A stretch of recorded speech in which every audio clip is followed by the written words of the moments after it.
जो है वो डमी न्यूज़पेपर्स जो हैं उनको कैंसिल किया है और कैंसिलेशंस मूव किए हैं। और वो हमारे जो डीसी साहिबान हैं, ये अभी तक इख्तियार उनके पास था। जब इसको ये प्रोसेस नहीं हो रहा था, मुझे उस दिन ये पता चला कि ये इख्तियार डीसी साहब ने इस्तेमाल करना होता है और वो ज़ाहिर मसरूफ़ बहुत होते हैं, उनके पास बहुत और काम होता है। तो मैंने डीजी साहब से रिक्वेस्ट की कि आप इसके अंदर जो है वो अमेंडमेंट्स प्रपोज करें और इस इख्तियार का, इसको कौन सा अखबार है, कौन सा डमी है, कौन सा नहीं छप रहा, क्या हो रहा है, ये डीजीपीआर है बेहतर अथॉरिटी जो डिसाइड कर सके। अब डीसी साहब के पास ऐसा कोई क्राइटेरिया और वो नहीं है। उनको नीचे जो भी क्लर्क ने लिख के दे देना है वो शायद उसको ही वो कुछ समझते हैं। सो इस हवाले से जैसे मैंने गुजारिश की कि एक कमेटी हमने बनाई है और हम इसके ऊपर जो आपकी एक्रेडिशंस हैं वो प्लस आपकी जो मीडिया लिस्ट के अंदर एनलिस्टमेंट है वो, ये तमाम चीज़ें जो हैं इसको हम दोबारा रिव्यू करने जा रहे हैं। और दूसरी मैंने ये रिक्वेस्ट भी की थी डीजीपीआर से कि ये जो आपके नुमाइंदगान मेरे लेफ़्ट राइट पे बैठे हैं, जो एक बेड़ा मैंने इनके हवाले किया था, जो जर्नलिस्ट की डेफिनेशन है, चूँकि मैं कोई नहीं होती आपको बताने वाली कि जर्नलिस्ट कौन है और कौन नहीं है। आप लोगों की तंजीमें जो हैं और आप लोग बेहतर बता सकते हैं कि जर्नलिस्ट कौन होता है। लेकिन वो जो भाई ने कहा कि प्रेस क्लब का जो मेंबर है बस उसको जर्नलिस्ट मान लिया जाए, अब वो जर्नलिस्ट जो है वो क्या काम कर रहा है, अब वो डिजिटल मीडिया के ऊपर वो आपके नेशनल इंटरेस्ट के ख़िलाफ़ बोल रहा है, वो आपके ख़िलाफ़ एक ऐसी कैंपेन वो पूरी दुनिया में कहीं पर किसी मुल्क के अंदर इजाज़त नहीं है। अगर वो कैंपेन कर रहा है और मज़े की बात यह है कि आप उसके बारे में कुछ नहीं कर रहे। मैंने बार बार ये रिक्वेस्ट आपसे यहाँ आके की थी कि आज भी मुस्लिम लीग नून हो, प्राइम मिनिस्टर हो जिसका जिक्र भी किया था, या ये पीका है, इसमें इस सब की ज़रूरत ना रहे अगर आप खुद कोई एक ऐसा मैकेनिज़्म डेवलप कर दें, आप गलत को गलत कहना शुरू कर दें, आप उसको सज़ा देना शुरू कर दें, आप उसकी मेंबरशिप कैंसिल करना शुरू कर दें, आप उसको अपनी सफ़ों से निकाल दें, तो हुकूमत को कुछ भी करने की ज़रूरत नहीं पड़ेगी। लेकिन अनफॉर्चुनेटली अगर मेरी इस बात से किसी को तकलीफ़ पहुँचे, मैं पहले पेशगी माजरत चाहती हूँ। लेकिन गुजारिश ये है कि जितने भी लोगों को नोटिस गए, अब मैं मुख्तलिफ़ ख़बरों के बारे में बात करना चाहती हूँ। वज़ीर आज़म हाउस में से एट्रीब्यूटेड एक जो ख़बर बनाकर जो बात जिसके ऊपर व्लॉग किया जाए, जिस खबर का कोई सिर पैर तक ना हो, उसके ऊपर जो नोटिस से पहले तक आपके तमाम लोग मौजूद हैं। जैसे मैंने कहा कि जो शुक्र है कि इलेक्ट्रॉनिक मीडिया भी और प्रिंट मीडिया भी, ये तमाम एक इन्होंने मुख्तलिफ अपने टीयर्स रखे होते हैं। ख़बर 10 दफ़ा वेरीफाई होती है, वेरीफाई होके चलती है या प्रिंट होती है। डिजिटल मीडिया पे जो जिसका दिल चाहता है वो कहता है और उसको पूरा उसको आज़ादी है राय, अगर आप कहते हैं इजहार राय, किसी की पगड़ी उछाल देना, किसी को बैठ के कह देना कि ये बॉस था फलाने केस के अंदर और वो बात गलत हो, तो मुझे बताएं सवाल का जवाब किससे लेना है? उसके ऊपर आप में से किसी ने मजम्मत की, आप में से कोई साफती तंजीम जो है उसने निकल के ये कहा कि भाई ये जो तुम इल्ज़ाम लगा रहे हो उसका कुछ सबूत है तुम्हारे पास? ये जो तुमने जेनेरिक टर्म में कह रही हूँ, अगर आपकी कोई कमेटी हो, कोई डिसिप्लिनरी कमेटी हो, आपका कोई मैकेनिज्म, कोई वे फॉरवर्ड हो, आप अपने मसाइल को खुद हल कर दें तो ना किसी एनसीसीआई की ज़रूरत पड़ेगी, ना किसी पीका की ज़रूरत पड़ेगी। और मैं तो वैसे हमेशा से इस बात की कायल हूँ कि जो डेफेमेशन का लॉ है वो बेहतर है पीका की निस्बत, बिकॉज उसमें कोई पुलिस नहीं है, उसमें कुछ नहीं है, कोर्ट में जाके कहना है कि सर ये साबित कर दें। मैं एक केस के अंदर अपोजिशन लीडर साहब के खिलाफ जो है वो कोर्ट में गई हूँ, जहाँ मुझ पर इल्ज़ाम लगाया गया कि 150 से 200 मेरे पेड मुलाजिम थे जो सुहेल आफरीदी के ऊपर जिसने अटैक किया था। अब वो उसके ऊपर जाहिर है चूँकि एक झूठ थी, उसके ऊपर अब अपोजिशन लीडर साहब जो है वो जगह जगह पे उनकी गुजारिश है कि इसको नज़रअंदाज कर दिया जाए। मेरा कोई मकसद कोई पॉइंट स्कोरिंग या कोई वाकई को हरजाना लेने का नहीं है। मेरा मकसद ये है कि एक डेटरेंस क्रिएट होनी चाहिए कि आप जो बात कर रहे हैं आप, और उसके अंदर मतलब कोई अरेस्ट नहीं है, कोई कुछ नहीं है। और वैसे भी जब जेब से पैसे निकलते हैं ना तो उसकी तकलीफ ज़रा ज़्यादा होती है। ये जो भी एनसीसीआई जिसको नोटिस देती है वो तो बाहर आके हीरो बन जाता है। उसने बेशक जो मर्जी किया हो, उसने जो मर्जी गुफ्तगू की हो, उसने जो मर्जी किसी पे इल्ज़ाम लगाया हो, वो बाहर आके हीरो बन जाता है। ये काउंटर प्रोडक्टिव है मेरे नज़दीक, मैं समझती हूँ। लेकिन इसमें हमसे सवाल से पहले आपको अपने आप से सवाल पूछना चाहिए कि आप लोग इसके ऊपर सवाए इजहार राय की आज़ादी के झंडे के आप और क्या करते हैं? आपके पास इजहार राय की आज़ादी है, आपको बिल्कुल होनी चाहिए, आज़ादी सहाफ़त भी होनी चाहिए। मेरे भी कोई फंडामेंटल राइट्स हैं कि नहीं? क्या इदारों के भी कोई राइट्स हैं कि नहीं कि आप गाली गलोच तक आप जो है वो आप कर रहे हैं, आप बेसरोपा फलानी मीटिंग ये हुई तो फिर वो मतलब वहाँ ये हो गया, जो कतई तौर पर गलत जो है वो चीज़ होती है, उसको जो है वो फिर अच्छा फिर ये है कि एक दफ़ा निकली, फिर वो उसको आप बेशक जितना मर्जी कह दें कि ये गलत है, लेकिन वो इतनी जल्दी डिसेमिनेट हो चुकी होती है और चस्के की खबर होती है ना। ज़ाहिर है हमें चस्के की खबर की माफ़ कीजिएगा आदत भी हो चुकी है। जितनी कॉन्ट्रोवर्शियल बात करेंगे, जितनी आप किसी पे इल्ज़ाम लगाएंगे, किसी के बारे में बदतमीज़ी करेंगे, अब मैं नाम नहीं लेना चाहती, ये जो यूट्यूबर कुछ बाहर गए हुए हैं, वो बाहर जाके पाकिस्तान की खिदमत कर रहे हैं। ये जो यूट्यूबर्स बाहर बैठकर जो जुलूसों के अंदर जाके सियासत फरमा रहे हैं बाकायदा तौर पर, जो सहाफ़ी अपने आप को सहाफ़ी कहता है और एक पेड मुलाजिम की तरह मेरा लीडर फलाना, उसको आप सहाफ़ी कहते हैं? सहाफ़ी का कोई लीडर नहीं होता, सहाफ़ी सहाफ़ी होता है। और इसीलिए मैं समझती हूँ कि आपकी ये जो खामोशी है, आई एम सॉरी अगर मैं इसको मुजरिमाना खामोशी कहूँ तो गलत नहीं है, आपकी ये खामोशी आपके अपनी जो डिग्निटी है उसको भी नुकसान पहुंचा रही है। आपके बीच के अंदर जो अच्छे लोग हैं, जैसे यहाँ पर किसी भाई ने कहा था कि सबके ऊपर सवाल आ जाता है, तमाम सहाफ़ियों के ऊपर बात आ जाती है, वो सहाफ़त कर ही नहीं रहा, वो यूट्यूबरी कर रहा है भाई, वो सहाफ़त तो कर ही नहीं रहा। वो अकेला उसने एक कैमरा रख लिया है, एक उसके पास माइक है, उसके बाद उसके पास फुल आज़ादी है, वो जो मर्जी करे, वो जिसको मर्जी जो मर्जी कहे। तो ये तो सहाफ़त नहीं है। इसको अगर आप लोग सहाफ़त समझते हैं, या मेरे पास प्रेस क्लब का कार्ड है जो अच्छे भले वक्तों में मैंने बनवा लिया था, अब मुझे पास जो है वो खुली छुट्टी है कि मैं प्रेस क्लब का जो है वो मेंबर कहते हुए अपने आप को बगैर किसी सहाफ़ती इक़दार के, मैं समझती हूँ कि हमारे पास बहुत बड़े बड़े अच्छे सहाफ़ी आज भी मौजूद हैं जो अपनी खबर देने से पहले दूसरे की राय ले लेते हैं, दूसरे का पॉइंट ऑफ व्यू शामिल कर लेते हैं। और आपके अखबारात हो, बेसिकली ये NCCI हो या पीका हो, इसको इलेक्ट्रॉनिक मीडिया और प्रिंट का ये इशू ही नहीं है, ये डिजिटल मीडिया का इशू बन गया हुआ है इस वक्त।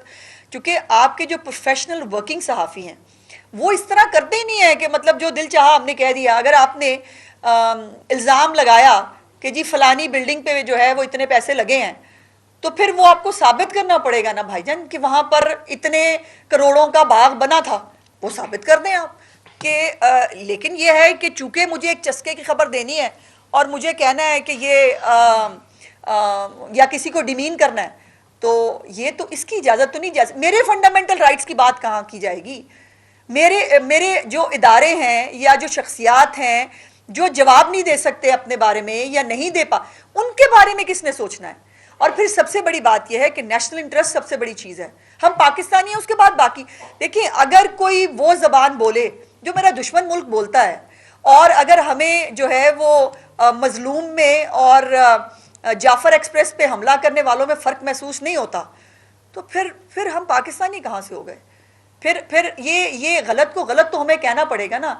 अगर आप देखिए, अभी भी कुछ दिन पहले बलूचिस्तान के अंदर जो भाई ने बात की थी, पहले तो बलूचिस्तान की ये बात भी कर दूं कि चीफ मिनिस्टर के पास जो है वो KPK की डेलीगेशन भी आई थी, एक जो यंग हमारे बच्चे हैं उनकी, स्टूडेंट्स की, और बलूचिस्तान के बच्चे भी आए थे।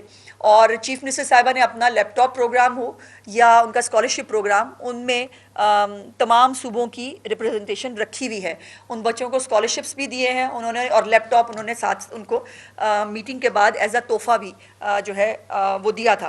तो रिसोर्सेज के अंदर रहते हुए जो पॉसिबल है वो करने की कोशिश की जाती है। लेकिन ये अब जो बलूचिस्तान के हालात हैं उसमें ये बताइए कि बलूचिस्तान हमारा सूबा है, वो पाकिस्तान का एक हिस्सा है, उसके ख़िलाफ़ कोई अलहदगी की बात करे, उसके ख़िलाफ़ कोई मुसल्ला जद्दोजहद की बात की जाए कि हमने इसको आज़ाद कराना है, भाई वो कौन, वो कहाँ होता है? पूरी दुनिया में कौन ये सब कुछ बर्दाश्त करता है? और फिर जब आपके पास सबूत भी हों कि बाकायदा इंडिया जो है वो प्रॉक्सीज़ के ज़रिए प्ले कर रहा है, उसके बावजूद आप उसको जो है वो नाम लगाएं। और ये जो वक्तन फ़वक्तन अनफॉर्चुनेट वाक़यात होते हैं, जो हमारे पंजाबी मज़दूर वहाँ पर जो है वो शहीद किए जाते हैं, आपने कभी पंजाब के मुंह से गिला सुना? या हमने कभी ये कहा कि जो है ये फलाना सूबा जो है वो इसका वो है ऐसा क्यों हुआ, चूंकि वहाँ पर जो एक शोरश है, जो एक प्रॉब्लम है, वो एक्चुअली पूरे पाकिस्तान का प्रॉब्लम है और हमें उसको मिल के लड़ना है। लेकिन खुदा के वास्ते गलत और सही में फ़र्क जो है वो एज ए ह्यूमन बीइंग भी हमें करना चाहिए, और सहाफ़ी होते हुए तो डबल जिम्मेदारी होती है कि आप ओपिनियन मेकर्स हैं, आप जो लिखते हैं उससे लोग अपनी राय डेवलप करते हैं। उस राय को जो है वो कितना ऑथेंटिक, कितना साइब होना चाहिए, ये मुझे तो कम से कम आपको बताने की ज़रूरत नहीं है। मैं समझती हूँ कि इसमें आपको सूरज को चिराग दिखाने की जो है वो बात है। दूसरा जो एक दो पेंडिंग जो पेमेंट्स के हवाले से जो गुफ्तगू हुई, एक कोर्ट केस भी है आपके जो है वो उससे मुतालिक, जिसमें एक मौसूफ यहाँ तशरीफ़ फरमा थे जिन्होंने वर्बल ऑर्डर्स के ऊपर जो है वो कैंपेन चलवाई, जिसका कोई रिकॉर्ड जो है वो DGPR में अवेलेबल नहीं था। उसके ऊपर हमने एक राह निकाला है, इंशाल्लाह ताला बहुत जल्द आपको एक अच्छी खबर जो है वो इस हवाले से भी सुनने को मिलेगी। और दूसरी बात यह है कि मैं समझती हूँ कि जो हमने सहाफ़ी की तारीफ़ के लिए जो एक कमेटी बनाई थी, मैंने कुछ दिन पहले भी DGPR से रिक्वेस्ट की थी कि वो इस कमेटी की मीटिंग दोबारा कन्वीन करें और जो काम हमने जहाँ पेंडिंग छोड़ा था उसको शुरू किया जाए। और हमें आप बताएं कि आपके मुताबिक सहाफ़ी कौन होता है। क्या जिस भी राह चलते के पास एक अदर टेलीफोन है जिसके अंदर कैमरा है और उसने एक माइक ख़रीद लिया 500-600 रुपये का हॉल रोड से, और अब उसके पास उसको आप सहाफ़ी मान लें, उसको आप कहें कि अब वो जो भी कह रहा है वो सहाफ़त है, तो इसका फ़ैसला मेरा ख्याल है कि आप ज़्यादा बेहतर कर सकते हैं। जो एक बात NCCI के नोटिस के हवाले से जो आपने रेज़ की कि इसके ऊपर पहले इन्वेस्टिगेशन होनी चाहिए और फिर FIR हो, इसमें बिल्कुल कोई दूसरी राय नहीं, बिल्कुल दुरुस्त तरीक़ाकार है, ऐसे ही होना चाहिए। मेरी इत्तला के मुताबिक तो ऐसा ही है, लेकिन अगर कुछ केसेस में अगर ड्यू प्रोसेस फॉलो नहीं हुआ तो बिल्कुल होना चाहिए। लेकिन मेरा ख्याल है कि यहाँ पर मैं हमेशा आपसे ये रिक्वेस्ट करके चली जाती हूँ और उसका को हल निकलता नहीं है, लेकिन मेरी आपसे हाथ जोड़ के रिक्वेस्ट है कि ये मुल्क हम सबका है, हम सब ने इस मुल्क में रहना है। पॉलिटिकल पार्टियाँ, ये सब फ़िरके, जमातें, ये सब जो है वो बाद की बात है, पहले एक नेशनलिज्म की बात है। हमें अपने मुल्क के मफाद में जो है वो काम करने की ज़रूरत है।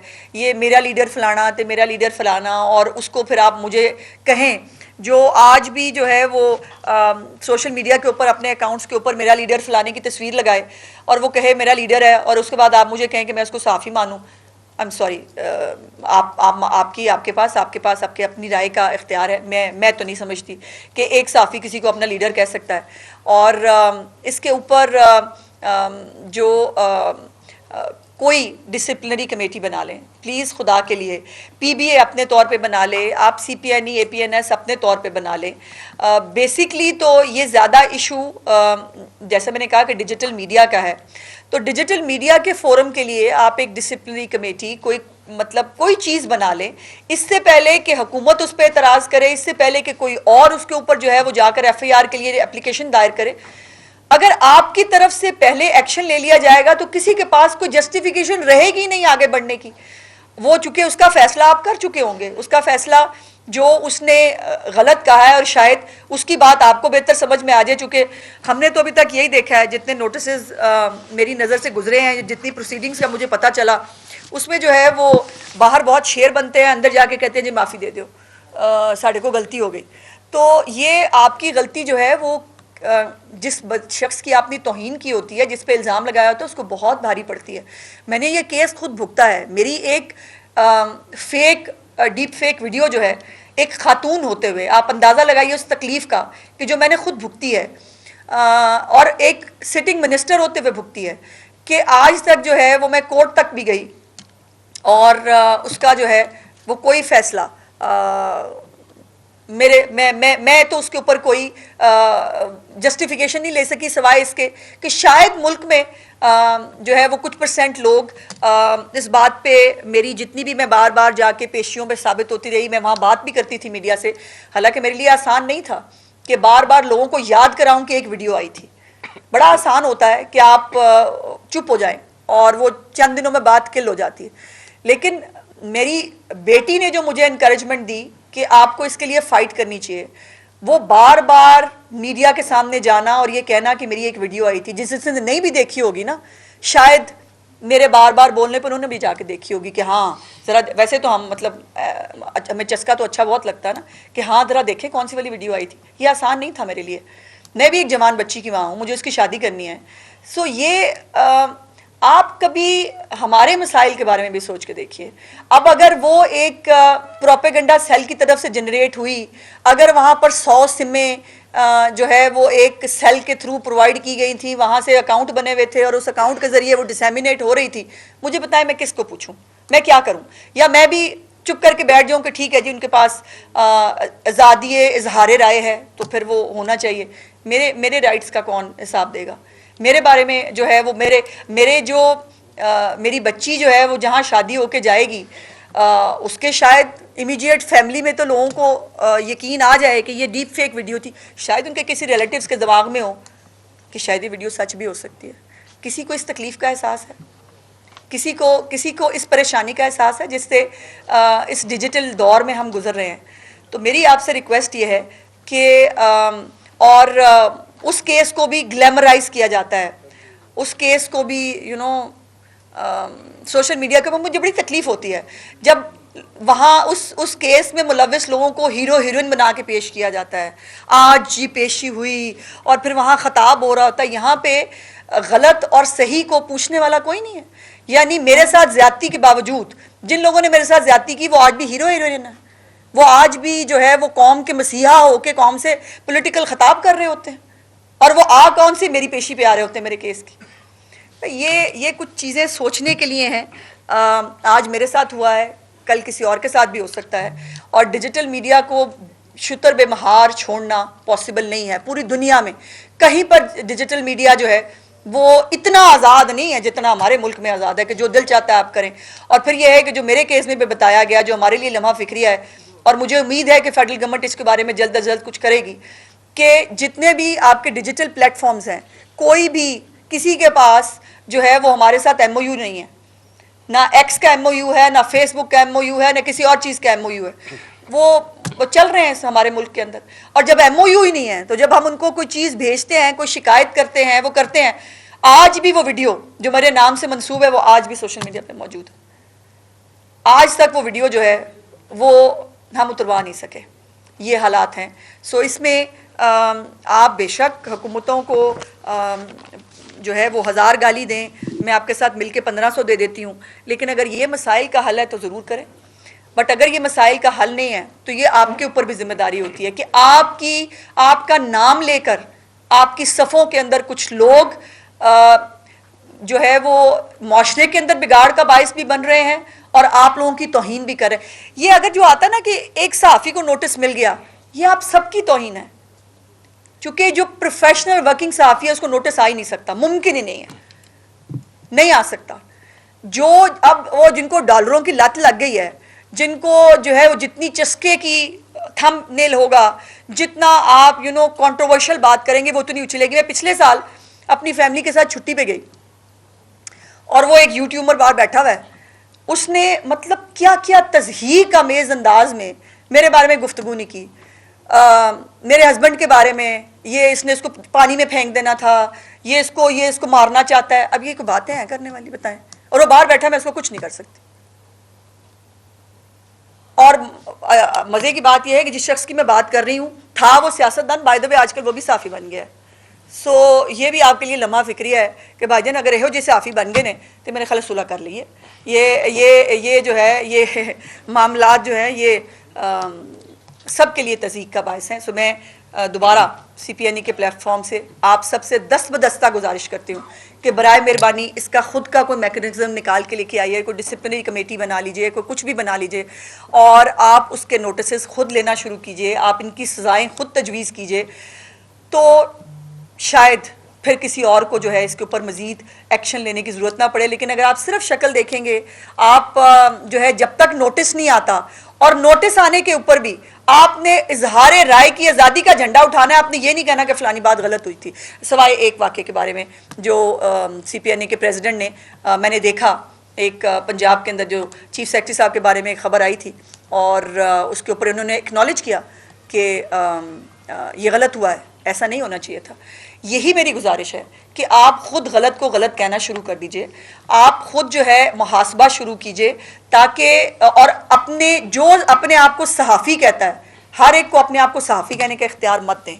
ये आपके लिए भी बहुत तकलीफ दे बायस होना चाहिए कि कल का एक मतलब बंदा जिसकी ना कोई क्वालिफिकेशन है, ना कोई बैकग्राउंड है, ना किसी ने 4 दिन सहाफ़त के जो है वो धक्के खाए हैं और वो आज आपके बराबर में आके बैठ जाए क्योंकि वो डॉलर कमाने लग गया है, जैसे भी करके जो भी झूठ सच बेच के वो डॉलर कमा रहा है और आप उसको इज्जत भी बड़ी मिलती है भाईजान। मैंने ये भी देखा है जो डॉलर कमा रहे हैं उनकी इज्जत भी बड़ी है, बड़ा लोग आगे पीछे वो सेलिब्रिटी बने हुए हैं, डॉलर भी आ रहे हैं, मशहूरी भी चल रही है, तो फिर अच्छा ही काम होगा ना जो ये सब ये कर रहे हैं। इसीलिए धड़ाधड़ एक लाइन है जिसको फॉलो किया जाता है जो अनफॉर्चुनेट है मुल्क के लिए भी और तमाम सहाफ़ती तंजीमों के लिए भी।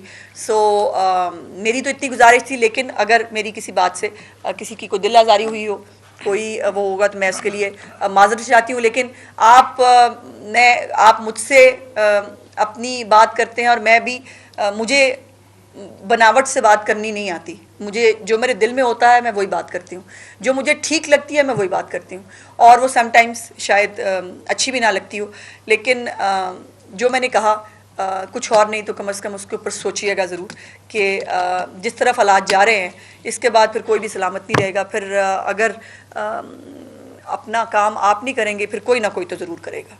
शुक्रिया।